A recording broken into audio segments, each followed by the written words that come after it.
My father's estate is worth $5 million, my ex-husband's new wife said, leaning forward across the polished conference table. And since I'm part of the family now, I think it's only fair that I receive half. The room went quiet. Not the kind of quiet that feels peaceful. The kind that presses down on your chest and makes every breath feel heavy. I didn't argue. I didn't raise my voice. I simply folded my hands on the table and looked at her. She mistook that silence for weakness. That would turn out to be the first mistake she made that day. But before I tell you what happened next, I'm glad you're here with me. Follow my story until the end, and let me know in the comments what city you're watching from. I always find it comforting to see how far these stories travel. Now let me take you back to the moment before everything unraveled.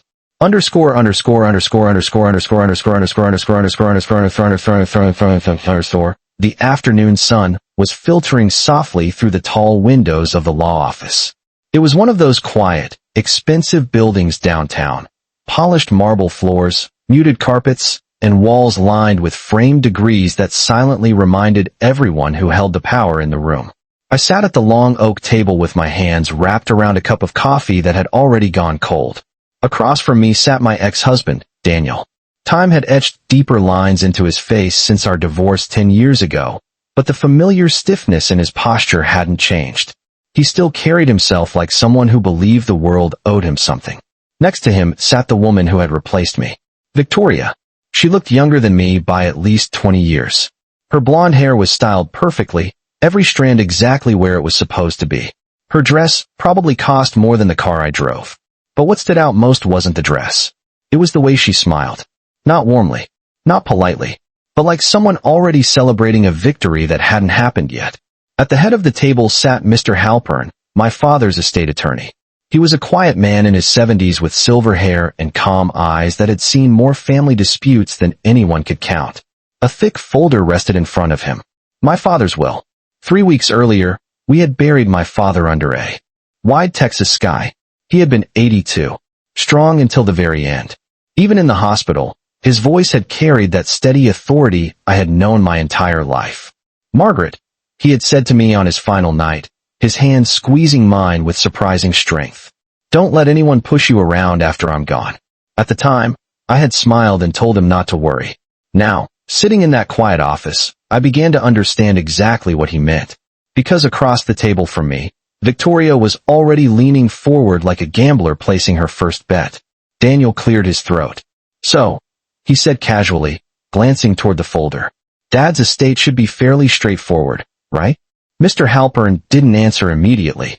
Instead, he adjusted his glasses and opened the folder slowly, like a man who understood that patience often revealed more than confrontation.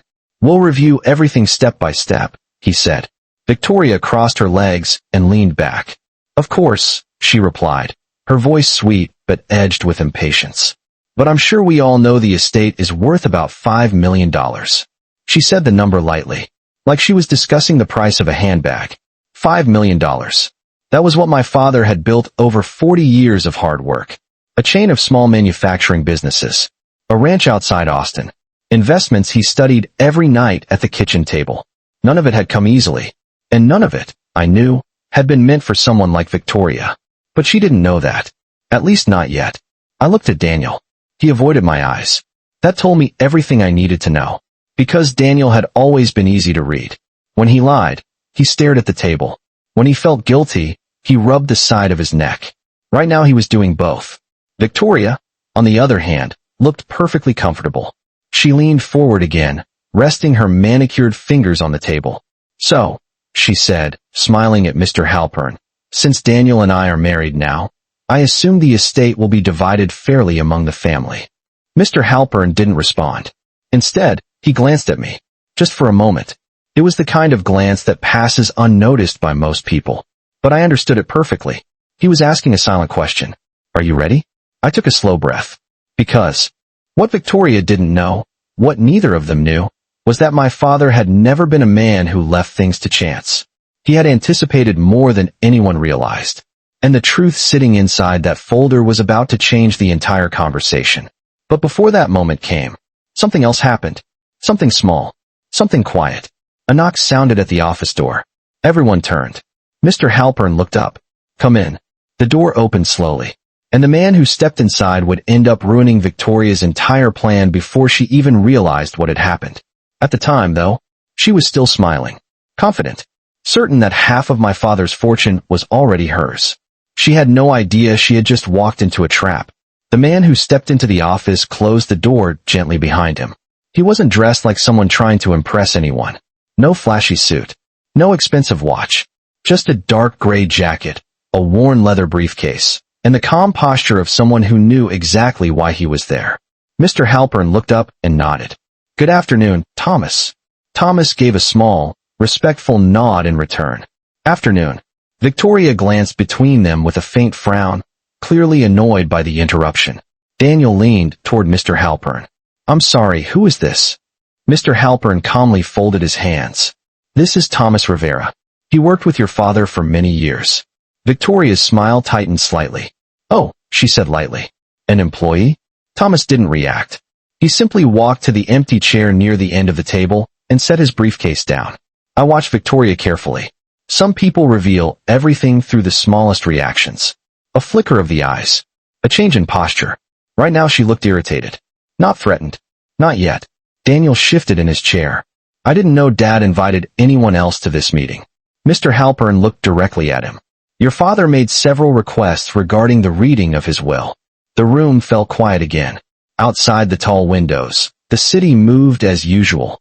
Cars passing, people walking along the sidewalks, life continuing without any idea that inside this office, a family drama was beginning to unfold. Victoria leaned back in her chair. "Well," she said with a small laugh, "I suppose the more witnesses, the better." Her tone suggested confidence, maybe even amusement. But I noticed something else. Her eyes kept drifting toward the thick folder. On the table. She wanted it opened. She wanted numbers. Assets. Properties. The ranch. The investments. All the things my father had built piece by piece long before she ever appeared in our lives. Thomas sat quietly and opened his briefcase. Inside were several documents neatly arranged in folders. He didn't look at Victoria. He didn't look at Daniel. Instead, he looked at me. And for a moment, his expression softened. "Margaret," he said quietly. I nodded. "Thomas." I had known him for almost 20 years. He had started working with my father back when the first manufacturing plant opened outside Austin. Back then he was just a young accountant who worked late nights balancing numbers at the kitchen table while my father talked about expansion plans over black coffee. But over time he had become something more than that. A trusted partner. Someone my father relied on. And someone my father trusted with details very few people knew. Victoria cleared her throat. "So," she said brightly, "shall we begin?" Mr. Halpern glanced at her, then slowly opened the folder. The faint sound of paper sliding against paper seemed unusually loud in the quiet room. Daniel leaned forward. Victoria did too. I stayed still.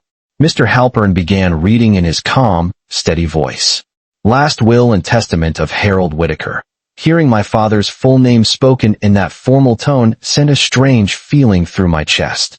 For a moment I could almost hear his voice again. Strong. Certain. A man who never wasted words. Victoria's attention sharpened immediately. I could see it in the way she leaned closer to the table. Every sentence felt like it carried the weight of money. After payment of all debts and expenses, Mr. Halpern continued. "The remaining estate shall be distributed according to the following provisions." Victoria's fingers tapped lightly on the polished surface of the table. Daniel kept glancing between the attorney and the folder. But Thomas remained completely still, almost like he already knew every word that was coming. Because in many ways, he did. Mr. Halpern paused briefly. Then he looked up from the document. "Before I continue," he said, "there are several additional documents your father instructed us to review." Victoria blinked. "Additional documents?" Mr. Halpern nodded calmly. "Yes." Daniel frowned slightly. "What kind of documents?"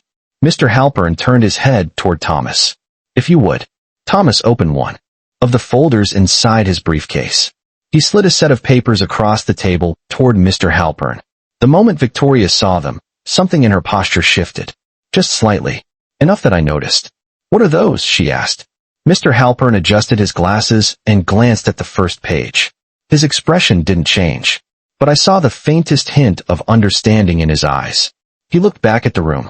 "These," he said quietly, are documents related to a financial structure your father established several years ago. Victoria frowned. A financial structure? Thomas finally spoke. A trust. The word landed like a pebble dropped into still water. Victoria's brows pulled together. Daniel looked confused. A trust, he said. Dad never mentioned a trust. Thomas closed his briefcase slowly. He didn't discuss it with many people. Victoria let out a quick laugh. Well, that's fine, she said, waving a hand dismissively. But the estate is still $5 million. And since Daniel is Harold's son, she stopped mid-sentence. Because Mr. Halpern had just turned the page. And something in his expression changed. Not dramatically, just enough to make the room feel suddenly smaller. Victoria leaned forward. What does it say? Mr. Halpern didn't answer immediately.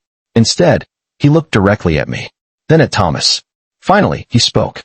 According to these documents, the majority of Mr. Whitaker's assets were transferred into an irrevocable family trust 6 years ago. Victoria blinked. Transferred. Daniel frowned. What does that mean?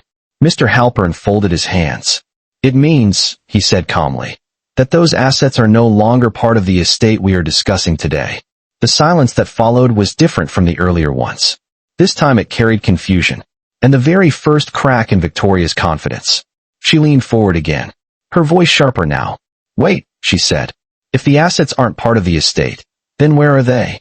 Thomas finally answered. They're protected. Victoria's smile was gone now, and for the first time since the meeting began. She looked uncertain. Victoria stared at Thomas like he had just spoken another language. Protected? She repeated. The word didn't seem to sit well with her. Because the way she had said $5 million earlier, it sounded like she had already mentally spent it. Designer houses. Luxury vacations. Maybe even telling her friends about the fortune she had married into. But now the ground under that fantasy had shifted slightly. Not collapsed. Just moved. Daniel leaned forward, confusion written all over his face. Dad never told me about any trust, he said slowly. Thomas remained calm. Your father believed some financial decisions worked best when they were handled quietly. Victoria shook her head. That doesn't make sense. Her voice had lost some of its sweetness now. You can't just move $5 million somewhere and not tell the family. Mr. Halpern adjusted the papers in front of him. Actually, he said calmly, that's exactly what many people do. Victoria's lips pressed together. I watched her carefully. The confidence was still there, but it had changed shape.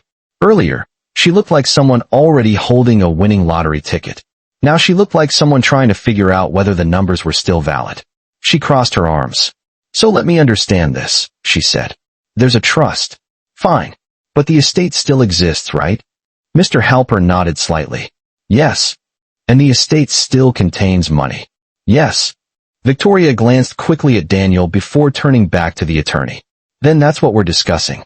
She leaned forward again. And since Daniel is Harold's son, and I'm his wife, we should receive our fair portion. Daniel didn't interrupt her. That told me something. He was letting her take the lead, which meant one of two things. Either he believed she knew what she was doing, or he was perfectly happy letting her fight the battle for him. Thomas spoke again, his voice calm. The trust was created to prevent certain complications. Victoria's eyes narrowed slightly. Complications? Yes. She gave a small laugh. Well, clearly it hasn't prevented complications today. The tension in the room had begun to shift. Earlier, Victoria had been relaxed. Now she was leaning forward, pushing harder, trying to pull control back toward herself. Mr. Halpern turned another page.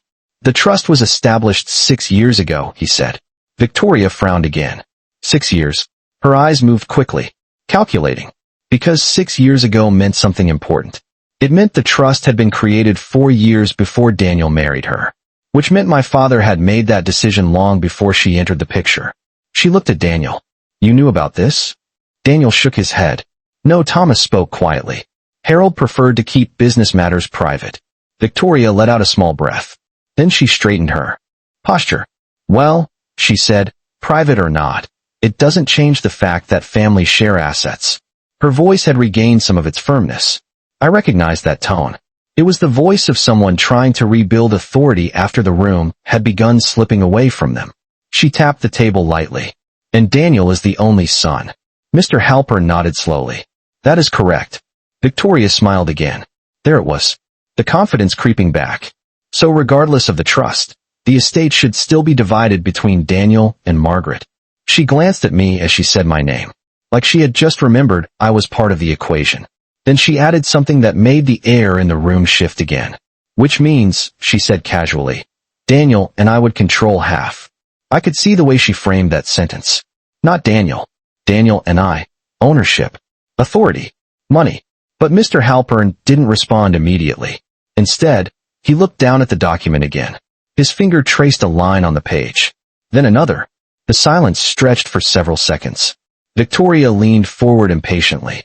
Well, Mr. Halpern finally spoke. The distribution of the remaining estate is outlined in the following section. Victoria nodded quickly. Good. Daniel sat straighter in his chair. I remained still, because I already knew something they didn't. My father had never been careless with money, and he had certainly never been careless with people. Mr. Halpern cleared his throat.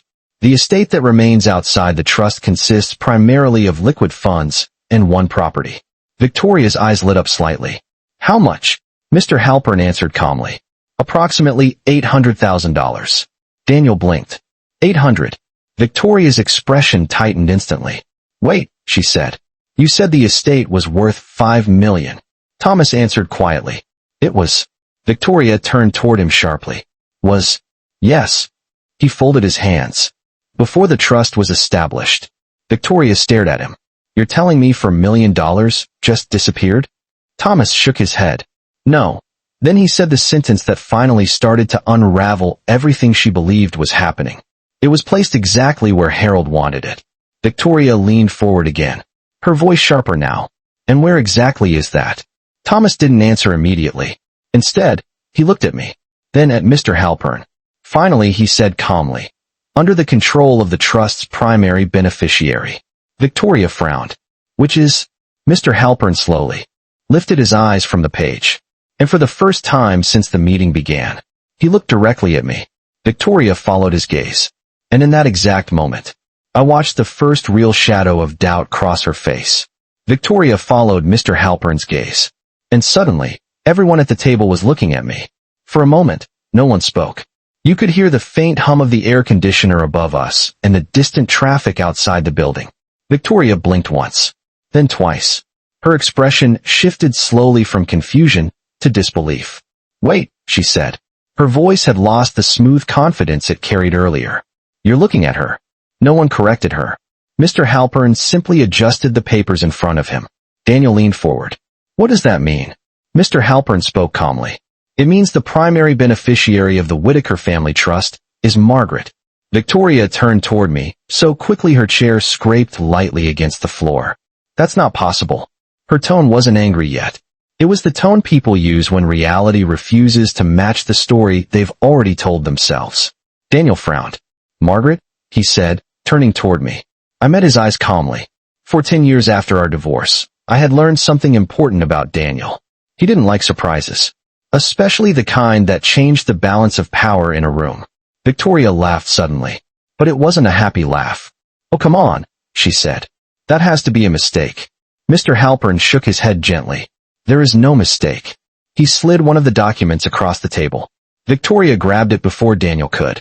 Her eyes scanned the page quickly. Then again. Then a third time. The confidence that had wrapped around her like armor since the meeting began was starting to crack. You're telling me, she said slowly, that Harold gave Margaret control of $4 million? Thomas corrected her quietly. 4.2. Victoria looked up sharply. Excuse me. 4.2 million, Thomas repeated. Daniel leaned over her shoulder now, trying to read the document himself. That can't be right, he said. Mr. Halpern folded his hands. It is correct. Victoria's voice grew tighter. But Daniel is his son. Yes, Mr. Halpern said. And Margaret is his daughter. The room went silent again. Victoria blinked. Then she turned toward Daniel. Daughter. Daniel looked uncomfortable. He rubbed the back of his neck. Well, technically she's my ex-wife. Victoria stared at him. That's not what I asked. Daniel sighed. My dad always treated Margaret like family. Victoria's eyes moved slowly back to me. And that means he gives her millions?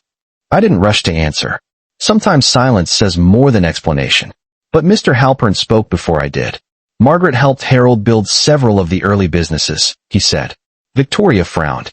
What does that have to do with inheritance? Thomas leaned slightly forward now. More than you might think. Victoria turned toward him sharply. I'm sorry, but I'm married into this family. I have a legal stake here. Thomas didn't raise his voice, but his reply landed with quiet weight. No, you married Daniel. That sentence settled heavily across the table. Victoria straightened in her chair. Her smile had disappeared completely now. So let me get this straight, she said. The trust gives Margaret control over more than $4 million. Yes, Mr. Halpern confirmed. And the estate we're discussing today only contains $800,000. Yes. Victoria's fingers tightened around the edge of the paper. And Daniel, Harold's only son, gets what? Mr. Halpern glanced back down at the document. We'll review the distribution shortly. That answer clearly wasn't fast enough for her. Victoria turned toward Daniel again. You didn't know about this? No, Daniel said quietly. She looked back at me. And you did. I held her gaze. Yes. The word was simple, but it landed like a stone dropped in water. Victoria's jaw tightened. So you've known this whole time? Yes.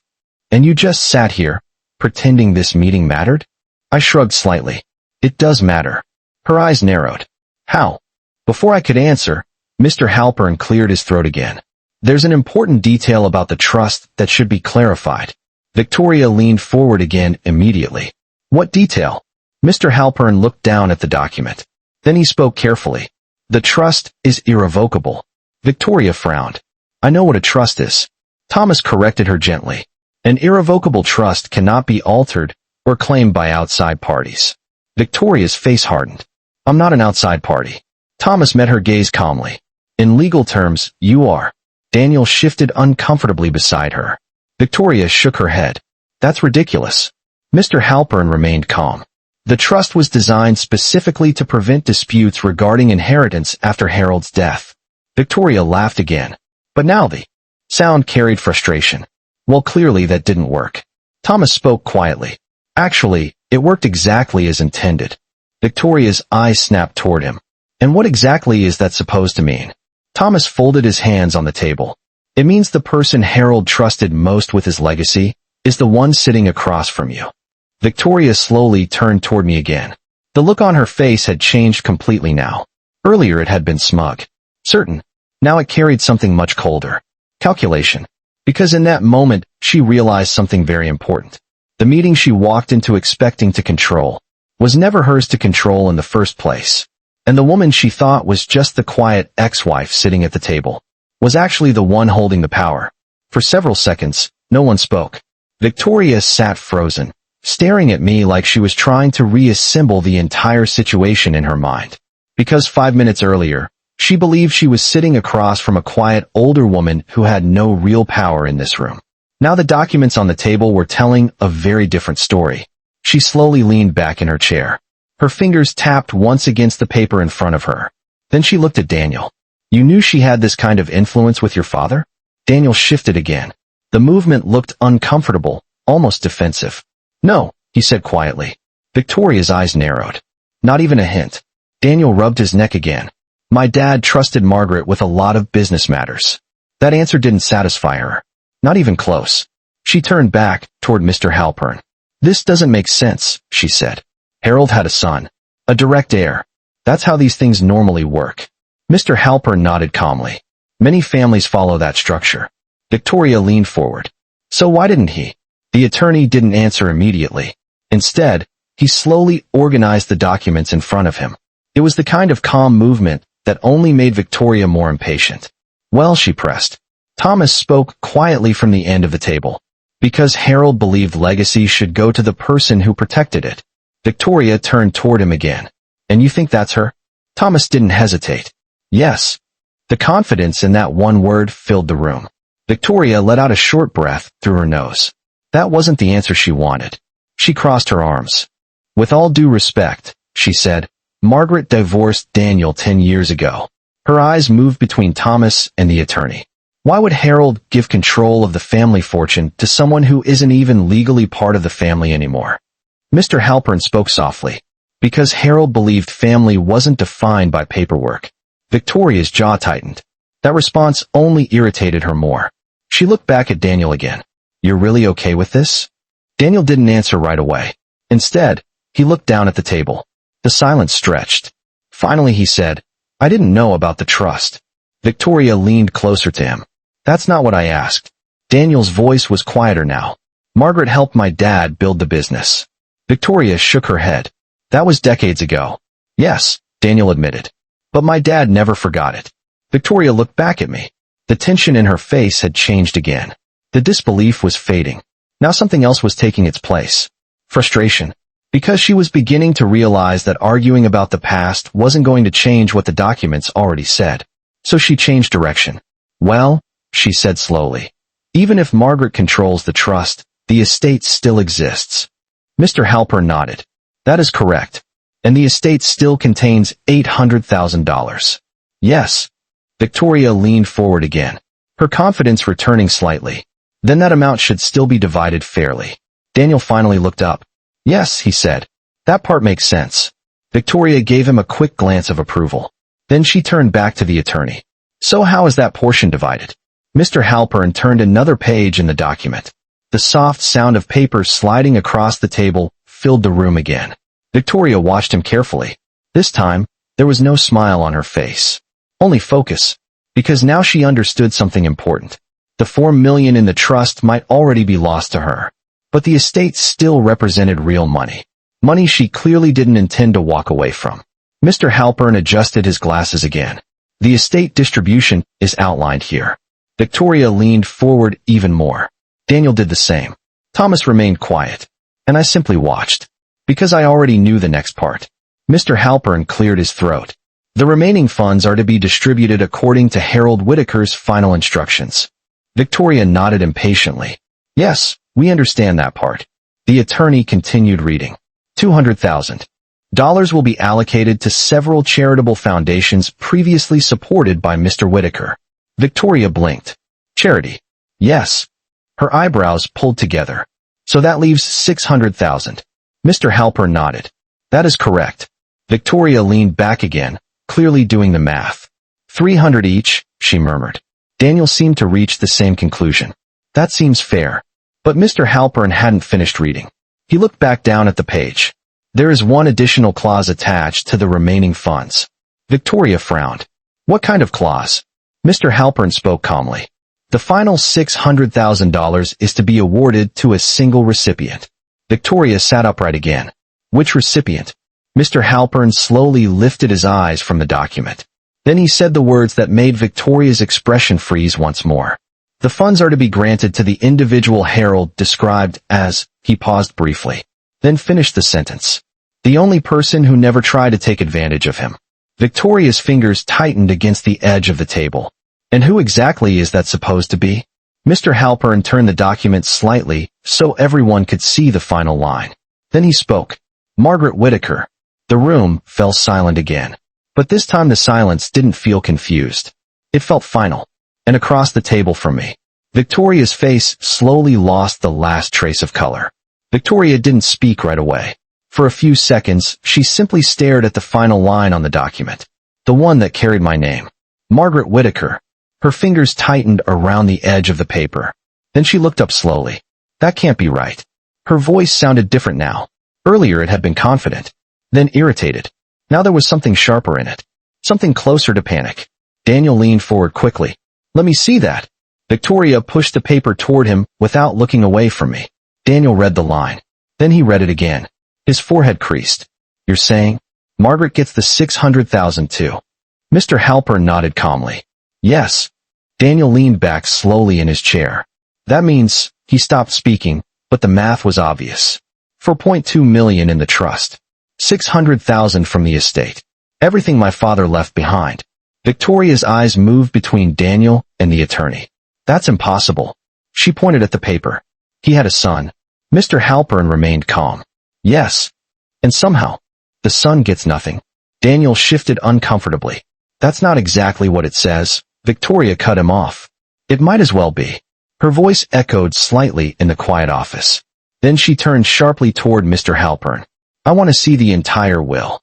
The attorney slid the folder across the table. "You are welcome to review it."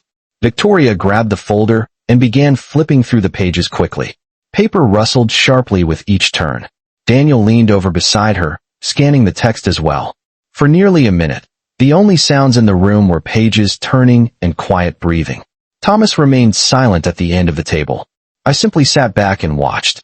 Because I had already read those pages weeks ago, I knew exactly what they would find, and what they wouldn't. Victoria suddenly stopped turning pages. She pointed at something in the document. Here. Her voice carried sudden hope. Daniel is listed as Harold's son. Mr. Halpern nodded. That is correct. Victoria looked up. So he must receive something. The attorney glanced down at the page she had found. Then he spoke carefully. Yes. Daniel looked up quickly. What? Mr. Halpern pointed to a paragraph near the bottom of the page. Your father did leave you something. Victoria leaned closer again. Her eyes scanned the paragraph. Then her face froze. Daniel read the same lines. His expression slowly tightened. What is it? Victoria asked. Daniel didn't answer. Instead, he slid the document toward her. She read the paragraph. And for a moment, she didn't react at all. Then she let out a small laugh. But it wasn't amused. It sounded more like disbelief. This is a joke. Mr. Halpern shook his head. No. Victoria slapped the paper lightly against the table. He left Daniel a watch? Daniel spoke quietly. My grandfather's watch. Mr. Halpern nodded. Harold specifically requested that it be passed down to you. Victoria stared at the attorney. You're telling me that after building a $5 million estate, he leaves his son a watch? Daniel didn't look up.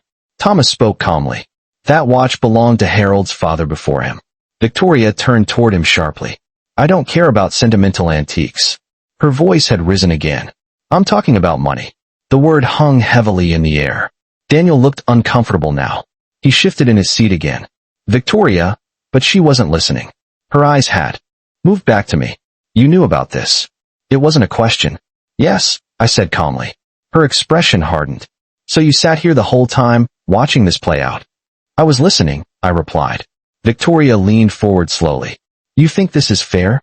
I didn't rush to answer. Fair. That word can mean different things to different people. But Thomas answered before I did. Harold believed it was. Victoria shook her head sharply. Well, I don't. She pushed the folder closed and leaned back in her chair. Her eyes moved across the room again. Calculating. Thinking. Searching for another angle. Because people like Victoria rarely accept defeat the first time it appears. Finally she spoke again. Her voice calmer now. Too calm. All right, she said. Maybe the will says Margaret controls the trust. She nodded toward me. Fine. Her eyes shifted toward the attorney. But a will can still be challenged. The room grew quieter. Mr. Halpern didn't react immediately. Victoria continued. I've seen plenty of cases where estates are contested. Daniel looked uneasy again. Victoria, but she was already leaning forward. If Harold made these decisions while under influence or without proper legal clarity, Mr. Halpern finally spoke.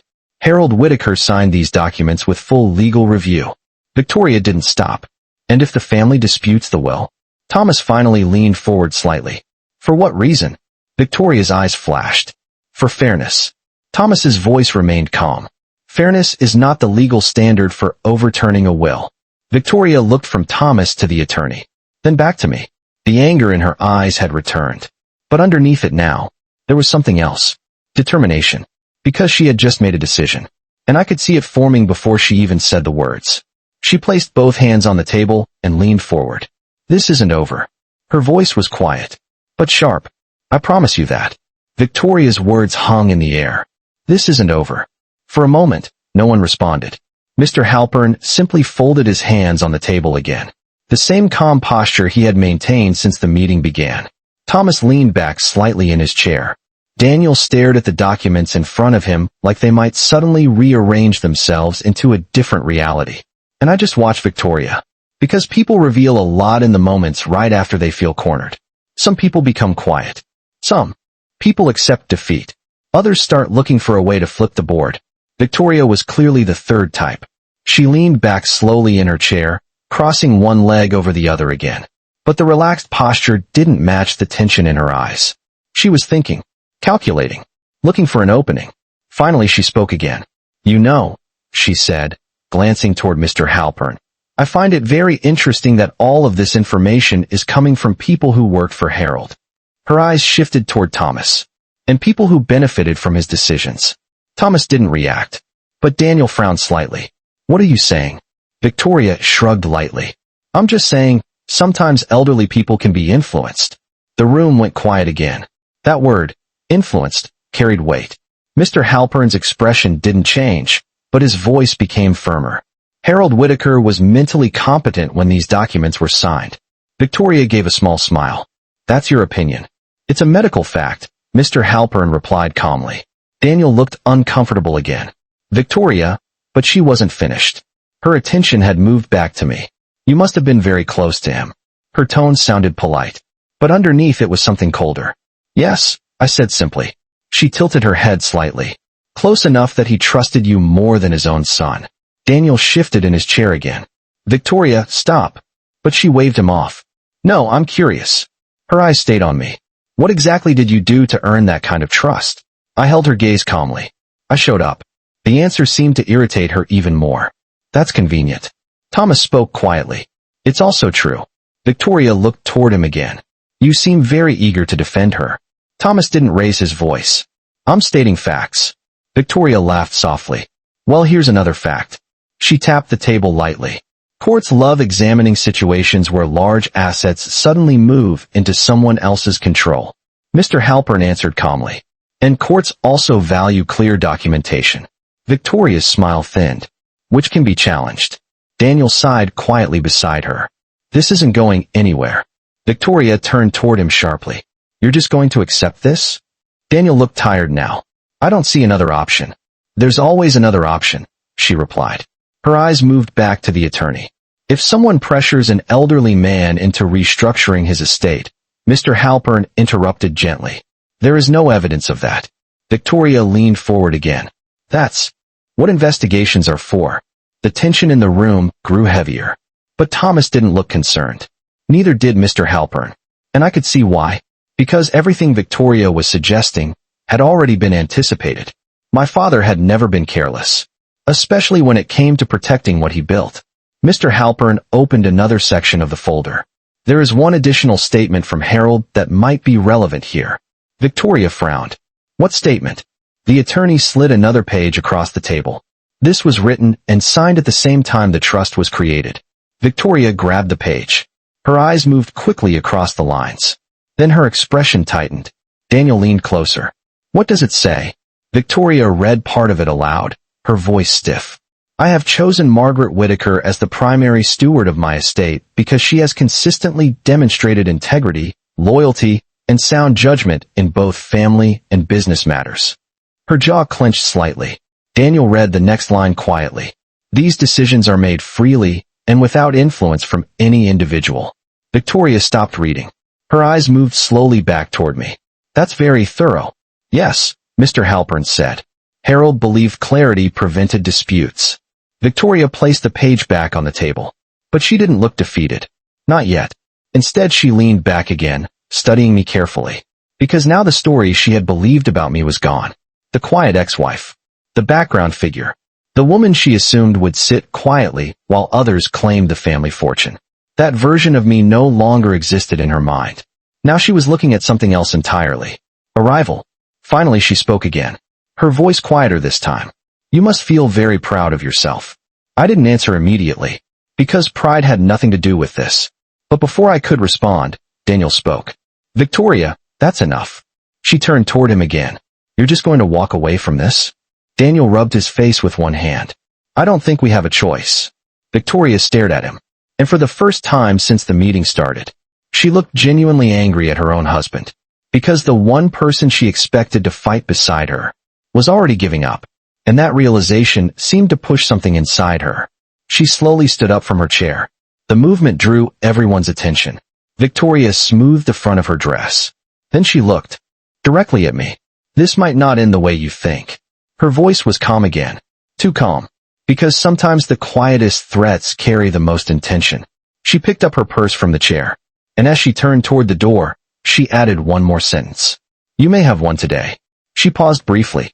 But this story isn't finished yet. Victoria's heels clicked sharply against the polished floor as she walked toward the door. The sound echoed in the quiet office. For a second, I thought she might stop and say something else. But she didn't. She opened the door, stepped into the hallway, and closed it behind her without looking back. The room felt noticeably quieter after she left. Daniel remained seated at the table. He stared at the documents in front of him for several seconds. Then he leaned back slowly in his chair and exhaled. Well, he muttered. That went about as badly as it could. Thomas gave a small, calm smile. That depends on your perspective. Daniel rubbed his face again. I didn't mean for this to turn into a war. Mr. Halpern closed the folder of documents neatly. Estate discussions often become emotional. Daniel looked toward him. Emotional is one word for it. He glanced briefly toward the door Victoria had just walked through. Then he looked back at me. His expression had softened slightly. Not warm exactly, but no longer defensive. I didn't know about the trust, he said. I believe you, I replied. That answer seemed to surprise him. You do? Yes. Daniel leaned forward again. My dad never mentioned anything about putting you in control of the estate. That sounds like him, I said. Daniel gave a quiet laugh. Yeah, it does. For a moment the tension between us eased slightly. Not because we suddenly agreed about everything, but because we both understood something about Harold Whitaker. He liked making decisions privately, and he liked making sure those decisions were difficult to undo. Daniel looked down at the table again. I guess he had his reasons. Thomas spoke quietly. He did. Daniel looked toward him. You knew about this too? Thomas nodded once. Harold asked me to review the trust structure several years ago. Daniel frowned. And you didn't think to mention it? Thomas answered calmly. It wasn't my place. Daniel sighed again. Of course it wasn't. Mr. Halpern stood and gathered the remaining documents. We will file the official distribution paperwork this week. Daniel nodded slowly. All right. Then he looked back at me. So what happens now? It was a fair question, and one that everyone in the room already understood the answer to. The trust transfers full authority to me, I said. Daniel nodded again. Meaning the businesses, the properties, all of it. Yes. Daniel leaned back again. He didn't look angry. He looked tired. My dad always liked you more than me. Thomas raised an eyebrow slightly. That's not accurate. Daniel shrugged. It feels accurate right now. I studied him for a moment. Your father loved you. Daniel looked up quickly. Then why did he do this? I didn't answer immediately. Because the truth was complicated. But Thomas spoke quietly. Because Harold believed responsibility should go to the person who would protect it. Daniel absorbed that for a moment. Then he gave a small nod. Sounds like something he'd say. Mr. Halpern checked his watch. If there are no further questions, I believe we can conclude today's meeting. Daniel pushed his chair back slightly. Yeah, I think we're done here. But before he stood up, he looked at me again. Victoria won't let this go. His voice carried a quiet warning. I know, I said. He studied my face. You seem very calm about that. I've known Victoria a long time. Daniel blinked. You have. I nodded. You were married to her for 2 years. Daniel gave a faint smile. That's not what I meant. I know. The room grew quiet again. Then Daniel finally stood. He hesitated for a second before speaking again. Whatever happens next, I hope it doesn't get ugly. Thomas gave a quiet response. That depends on the choices people make. Daniel nodded slowly. Then he walked toward the door. But before he left, he paused. And Margaret? Yes. If my dad trusted you with all of this, he glanced briefly at the folder on the table. Then I hope you prove him right. Then he stepped out into the hallway. The door closed behind him. For a few seconds, only Thomas, Mr. Halpern, and I remained in the room. Thomas leaned back in his chair. Well, he said quietly. That was smoother than I expected. Mr. Halpern nodded. Victoria restrained herself more than I anticipated. Thomas looked toward the door. She's not finished. No, Mr. Halpern agreed. She's not. Then both of them looked at me. Thomas spoke first. You handled that well. I smiled slightly. It wasn't difficult. Thomas raised an eyebrow. Most people would find that situation extremely difficult. Most people weren't married to Daniel for 12 years. I replied. That earned a quiet chuckle from him. Mr. Halpern closed his briefcase. We'll begin executing the trust transition tomorrow. I nodded. Thank you. The attorney headed toward the door. But before he left, he paused and looked back at me. One more thing. Yes. Victoria mentioned challenging the will. I nodded. I heard. Mr. Halpern's expression remained calm. Let her try. Then he stepped out into the hallway as well. Thomas and I were left alone in the room. He studied me carefully. You knew she would react like that. Yes. And you're not worried? I stood up slowly and picked up my coat from the chair. No, Thomas tilted his head slightly. Why not? I looked toward the door Victoria had stormed through earlier. Because the truth was something she didn't understand yet. And something she definitely wouldn't like when she discovered it. I gave Thomas a small smile. Because the trust isn't the only thing Harold left me. Thomas frowned slightly. What else is there? I opened the door to the hallway. Then I answered quietly. A few surprises she hasn't even imagined yet. Thomas and I walked out of the conference room together. The hallway outside the law office was quiet. Late afternoon sunlight stretched across the polished floor through the tall windows at the end of the corridor. For a moment, neither of us spoke. Thomas walked beside me with his usual calm pace, hands folded loosely behind his back. Finally he glanced over. You meant that, didn't you? Yes. You really believe Victoria will try something? I smiled faintly. Thomas, you just watched her. He nodded. Fair point. We reached the elevator at the end of the hallway. The doors opened with a soft chime. As we stepped inside, he looked at me again. But you also said Harold left you more than the trust. Yes. The elevator doors closed. Thomas pressed the button for the ground floor. Then he crossed his arms slightly. You're not talking about the estate. No, the businesses? No, he frowned slightly. Then what exactly are you referring to? I waited. Until the elevator began moving before answering. Protection. Thomas studied my face. Protection from what? From situations exactly like the one we just left. The elevator hummed quietly as it descended. Thomas remained silent for a moment. Then he nodded slowly. Harold always planned several moves ahead. Yes, he did. The elevator reached the lobby with a soft ding. The doors opened again. We stepped into the quiet marble lobby of the building. Outside, the sky was already beginning to fade toward evening. Thomas stopped near the front entrance. You expect Victoria to challenge the will. I expect her to try, I said. And if she does? I looked out through the glass doors toward the street. She'll learn something. Thomas raised an eyebrow. What's that? That Harold Whitaker didn't leave loose ends. Thomas gave a small smile. That sounds like him. We walked outside together. The air had cooled slightly since the morning. Cars moved steadily along the street. For a moment we stood on the sidewalk. Then Thomas spoke again. You know, Daniel might not support her. I nodded. I know. Thomas seemed thoughtful. He looked conflicted. That's also not surprising. Thomas adjusted his jacket slightly. You still understand him well. After 12 years of marriage, you tend to learn a few things. Thomas chuckled quietly. That long, huh? Yes. And the divorce wasn't exactly peaceful. No, I admitted. Thomas studied me carefully. But you stayed close to Harold. Yes. Most people wouldn't. I smiled slightly. Harold asked me to. Thomas seemed curious now. When? After the divorce. He blinked. Seriously? Yes. Thomas looked genuinely surprised. Daniel never mentioned that. That's because Daniel didn't know. Thomas paused. So Harold continued meeting with you, even after the marriage ended? Yes. Why? I glanced down the street for a moment before answering. Because he trusted me. Thomas shook his head slowly. That must have made things complicated. It did. We began walking slowly toward the parking area. Thomas continued thinking aloud. So for 10 years, you stayed involved with Harold's business matters. Yes. And Daniel had no idea. No, Thomas stopped walking briefly. That explains a lot. What does? Why Harold was so confident in his estate planning.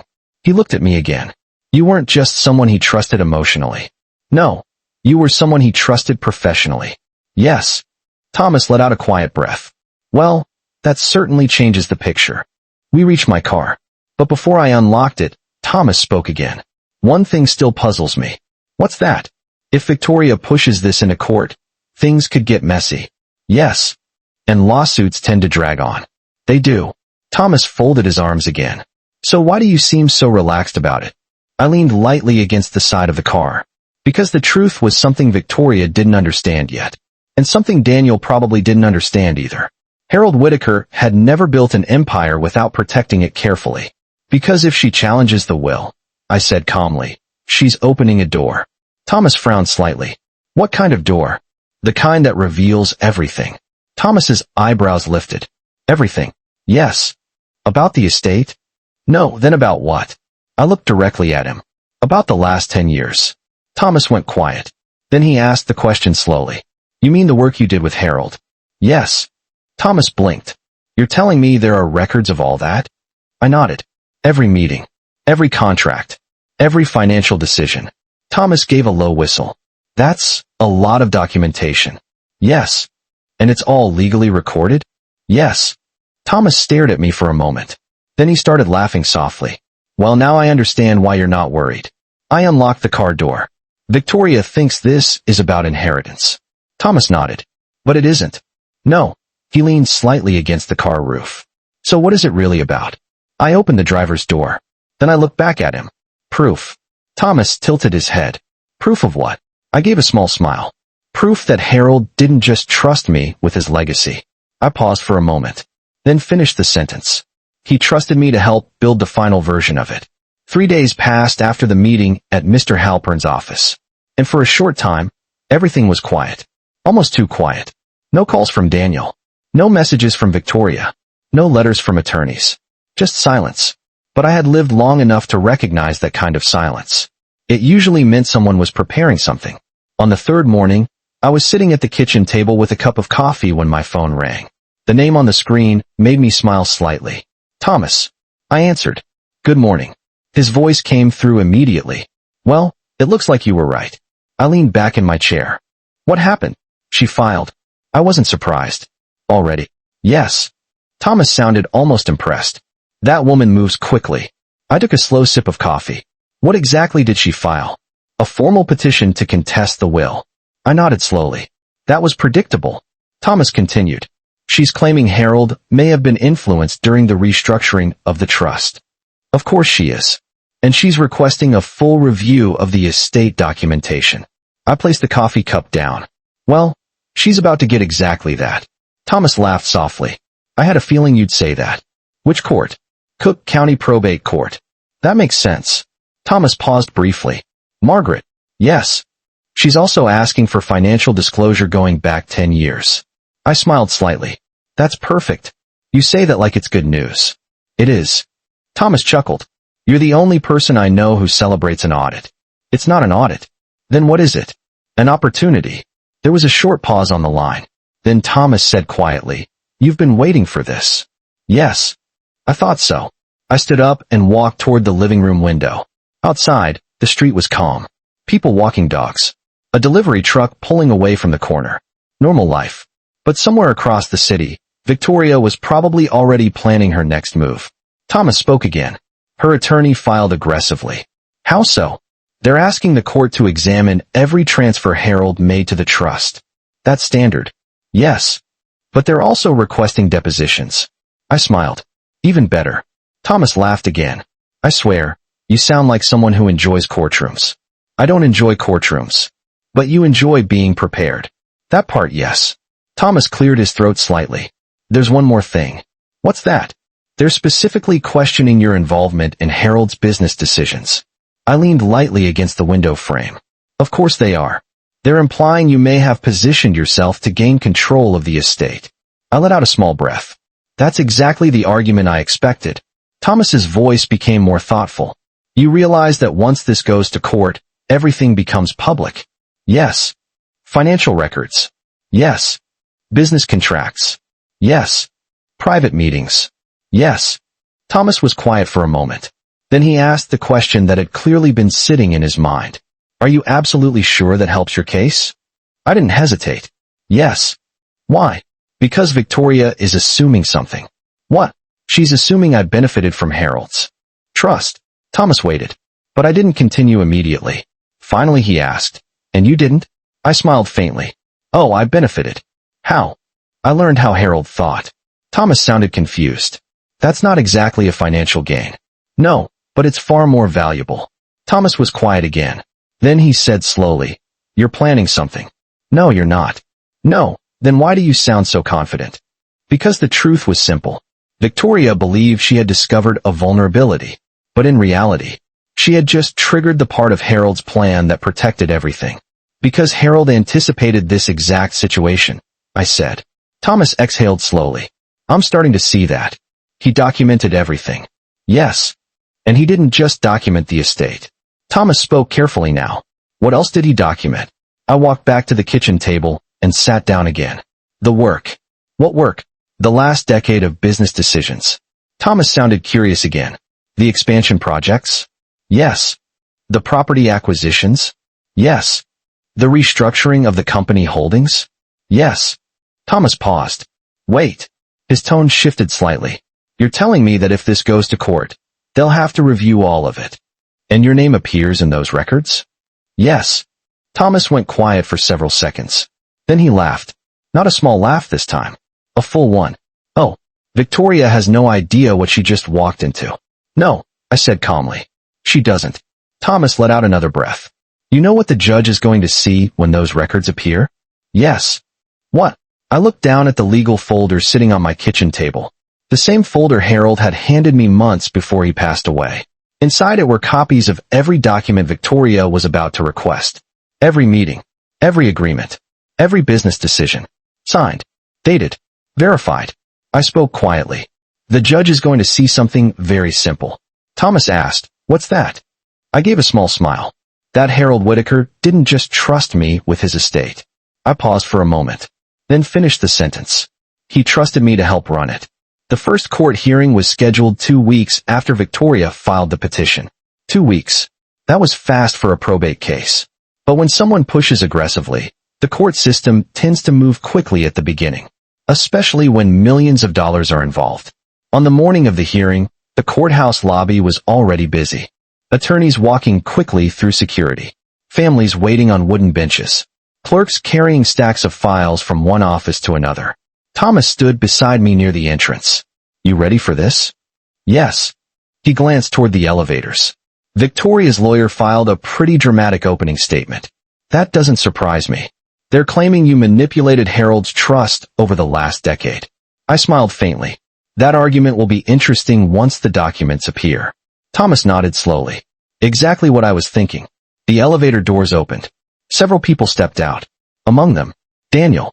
He spotted us almost immediately. For a moment he hesitated. Then he walked over. Morning. Good morning, I said. Thomas gave a polite nod. Daniel looked slightly nervous. His tie was slightly crooked, like he had adjusted it several times already. Victoria's upstairs with her attorney, he said. I assumed so. Daniel rubbed the back of his neck. She's very determined. Yes. That's actually putting it mildly. Thomas chuckled quietly. Daniel sighed. I tried to talk her out of this. I raised an eyebrow. And she thinks the court will expose some kind of financial manipulation. Thomas folded his arms slightly. That's a strong accusation. Daniel nodded. I told her she might not like what the court actually finds. I gave him a small smile. That was wise advice. Daniel didn't smile back. She didn't listen. That wasn't surprising either. The elevator opened again. This time a court clerk stepped out and called the name of the case. Whitaker Estate. Thomas glanced toward the elevator. That's us. We stepped inside. The ride to the 4th floor was quiet. Daniel stood near the door. Thomas beside me. No one said much. Because everyone in that elevator understood something important. The next hour would change the direction of this entire situation. When the doors opened, we stepped into a quieter hallway. The probate courtroom was halfway down the corridor.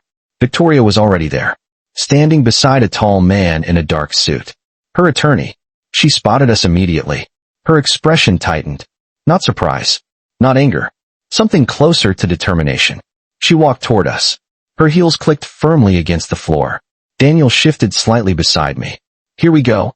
Victoria stopped a few feet away. Her eyes locked onto mine. You showed up. Yes. Her attorney stepped forward slightly. Mrs. Whitaker.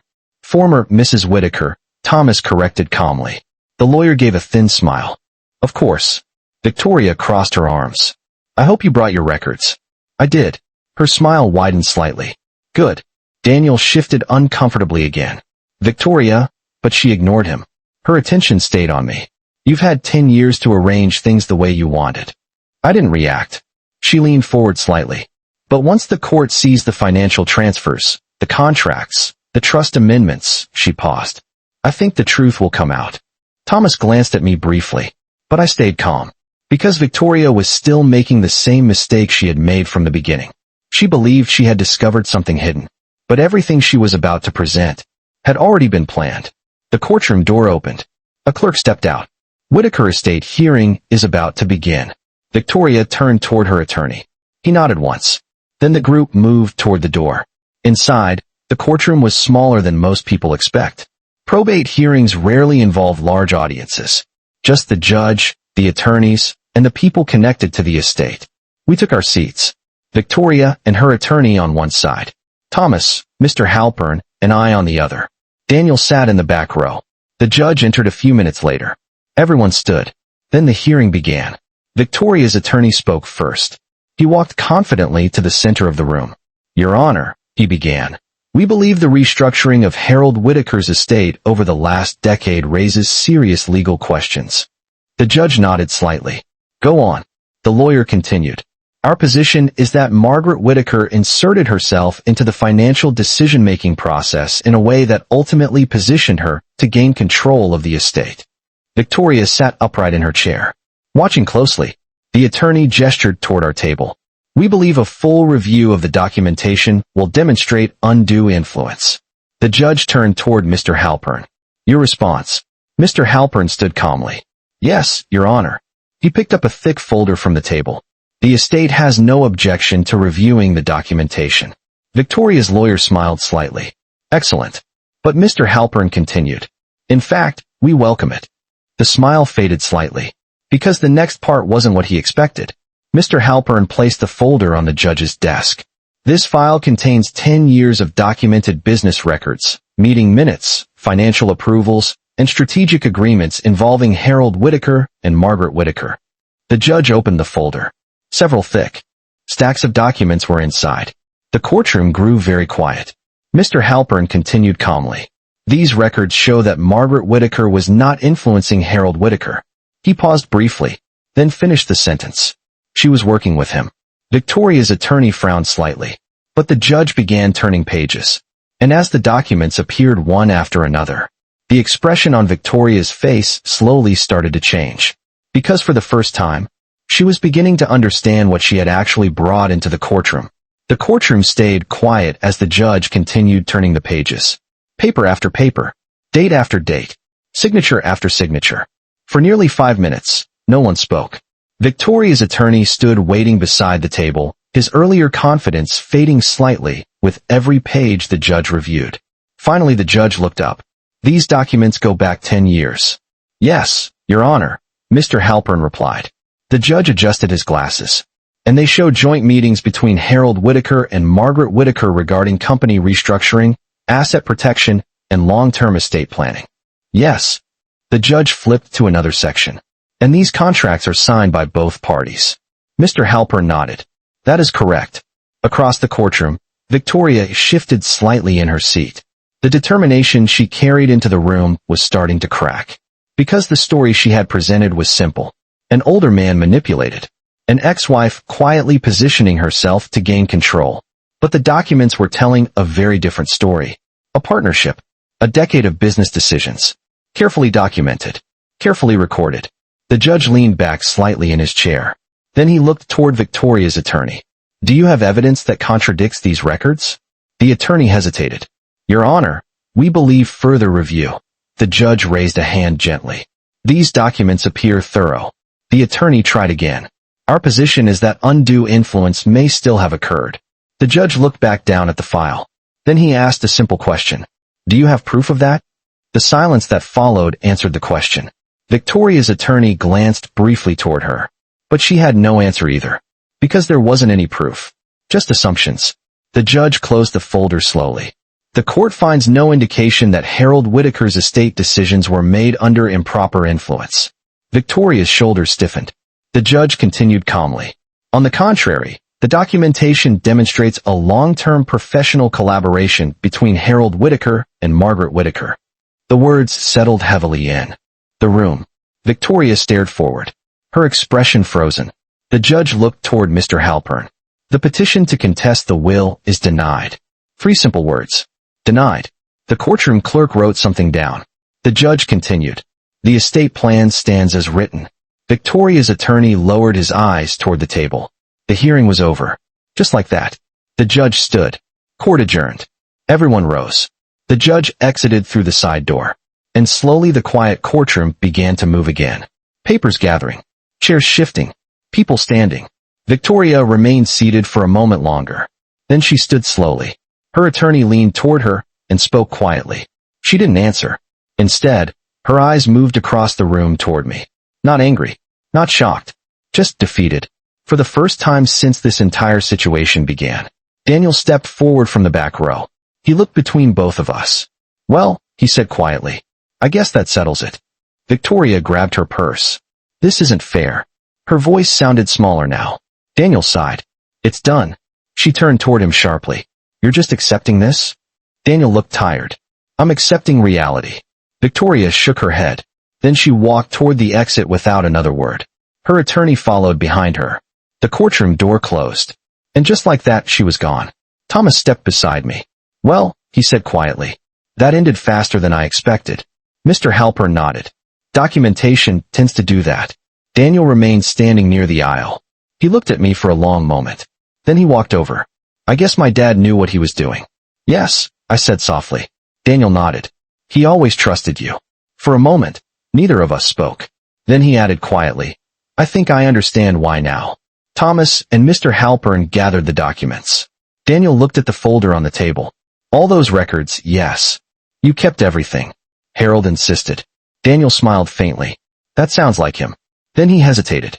"You know, when we divorced, I thought you were leaving everything behind. I'd leave some things behind. But not him," Daniel said. "No," I admitted. "Not him." Daniel nodded slowly. "I'm glad someone was there for him." The words were simple, but they carried more honesty than anything he had said all day. After a moment, he extended his hand. I shook it. "Take care of the businesses," he said. "I will." "And Margaret, yes?" "I hope the future treats you well." Then he turned and walked out of the courtroom. Thomas watched him leave. Interesting ending. Yes.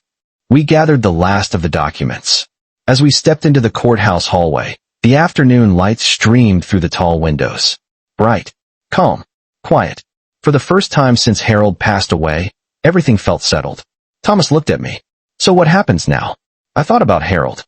About the long conversations. The meetings. The plans. The trust he placed in me. "Now," I said quietly, "I protect what he built." Thomas smiled. "I think he knew you would." Outside the courthouse, the city moved like it always did. Cars passing. People walking. Life continuing. But somewhere, I felt Harold's quiet confidence again. The same confidence he had shown the day he handed me that folder. Because in the end, he hadn't just left me his estate. He had left me his faith. And that was worth far more than $5 million.